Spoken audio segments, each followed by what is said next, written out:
ہمارے چینل کے معزز دوستو، میں ہوں اظہر صدیقی اور آپ تمام دیکھنے اور سننے والوں کو السلام علیکم۔ ناظرین، آج ہم ایک نئے موضوع کے ساتھ دوبارہ حاضر ہوئے ہیں۔ اگر آپ ہمارے چینل پر نئے ہیں تو ہمارے چینل کو سبسکرائب کریں تاکہ ہماری ویڈیوز آپ تک پہنچ سکیں۔ ناظرین، ہماری روزمرہ زندگی میں پلاسٹک سے بنی اشیاء کا بہت زیادہ عمل دخل ہے۔ ہماری زیادہ تر روزمرہ استعمال کی اشیاء پلاسٹک سے بنی ہوتی ہیں، جن کو ہم استعمال کے بعد پھینک دیتے ہیں یا پھر کئی ماہ استعمال کے بعد اس کی جگہ وہی پلاسٹک کی بنی دوسری نئی چیز لے آتے ہیں۔ ہمارے ماحول کو پلاسٹک کی بنی اشیاء نے کافی حد تک متاثر کیا ہے، جس میں پلاسٹک کے بیگ، کھانے پینے کے ڈسپوزیبل برتن، ڈرنک وغیرہ پینے کے لیے پلاسٹک کے اسٹرا کا استعمال۔ ماہرین ویسے عام طور پر ہمیں یہی بتاتے ہیں کہ پلاسٹک کی تھیلیوں میں کھانے پینے کی چیزیں نہیں رکھنی چاہیے۔ عموماً ہم بازار سے دودھ، دہی، سالن، کھلا جوس پلاسٹک کی تھیلیوں میں خرید لاتے ہیں، جو ہمارے لیے غیر محفوظ ہے۔ پلاسٹک کی تھیلیوں میں کھانے پینے کی اشیاء ڈالنے سے اس پلاسٹک کے خطرناک اجزاء ان میں شامل ہو جاتے ہیں۔ ہمارے ملک میں صرف اتنا ہی بتایا جاتا ہے۔ اب اس سے ذرا آگے چلتے ہیں۔ پلاسٹک کے بیگ اور تھیلیاں جو خطرناک ہیں سو ہیں، لیکن بازار سے خریدا گیا پانی جسے ہم محفوظ تصور کرتے ہیں وہ بھی غیر محفوظ ہے۔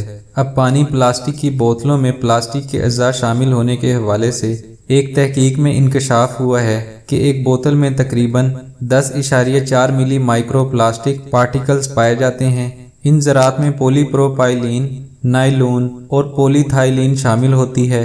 یہ ذرات عموماً بوتل کے ڈھکن بنانے میں استعمال ہوتے ہیں۔ اس تحقیق کو امریکہ میں نیویارک اسٹیٹ یونیورسٹی نے انجام دیا۔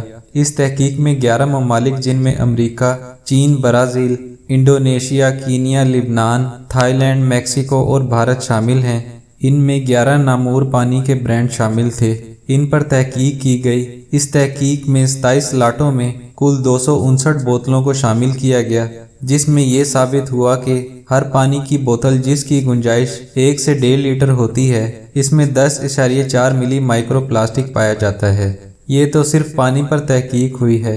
بازار میں سافٹ ڈرنک اس سے بھی کہیں زیادہ فروخت ہوتے ہیں، وہ بھی پلاسٹک کی بنی ہوئی بوتل میں فروخت ہوتے ہیں۔ پاکستان میں منرل واٹر فروخت کرنے والی کمپنیوں کا کیس سپریم کورٹ میں زیر سماعت ہے۔ اس میں زمینی پانی کو نکال کر فروخت کرنے پر سماعت زیر بحث ہے اور پانی کے معیار پر بھی کیس چل رہے ہیں۔ لیکن اب اس تحقیق کو مد نظر رکھ کر یہ بھی تحقیق کی جائے کہ پاکستان میں پانی کی فروخت میں استعمال ہونے والی بوتل کس قدر معیاری ہے۔ مسئلہ صرف یہ نہیں کہ ہم پلاسٹک پانی کی بوتلوں کی وجہ سے پی رہے ہیں، بلکہ بہت ساری کھانے کی اشیاء کے ساتھ ہم پلاسٹک کھا بھی رہے ہیں اور لگا بھی رہے ہیں۔ ہماری ضرورت کی بہت ساری اشیاء جن میں پلاسٹک شامل ہوتا ہے، جیسے shampoo, makeup, shaving gel, دانتوں کی پیسٹ اور اس طرح کی درجنوں اشیاء میں مائکرو پلاسٹک استعمال کیا جاتا ہے۔ ہمیں ان اشیاء کی خریداری کے وقت دھیان دینا چاہیے کہ جو اشیاء خرید رہے ہیں ان کے اجزاء میں PEPP، PA اور PET نہ لکھا ہو، وہ خریدی جائیں۔ دنیا میں بہت ساری کمپنیاں پلاسٹک کے کم سے کم استعمال کے بارے میں سوچ رہی ہیں اور ایسے بیگ تیار کیے جا رہے ہیں جو پانی اور مٹی میں جذب ہونے کی صلاحیت رکھتے ہوں۔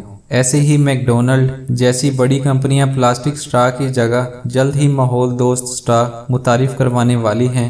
ٹوتھ برش کے حوالے سے نئی پیش رفت دریافت ہوئی ہے کہ ہمیں ماہرین ہر 3 ماہ بعد برش تبدیل کرنے کا مشورہ دیتے ہیں۔ یہ بات صحت کے لیے تو ٹھیک ہے، لیکن اس دنیا میں اچھا خاصا پلاسٹک کچرا پیدا ہو رہا ہے۔ اب مارکیٹ میں لکڑی کے بنے برش بھی آ چکے ہیں۔ دنیا کے بہت سارے ممالک پلاسٹک کا استعمال یا تو کم کر رہے ہیں یا اسے ترک کرتے جا رہے ہیں۔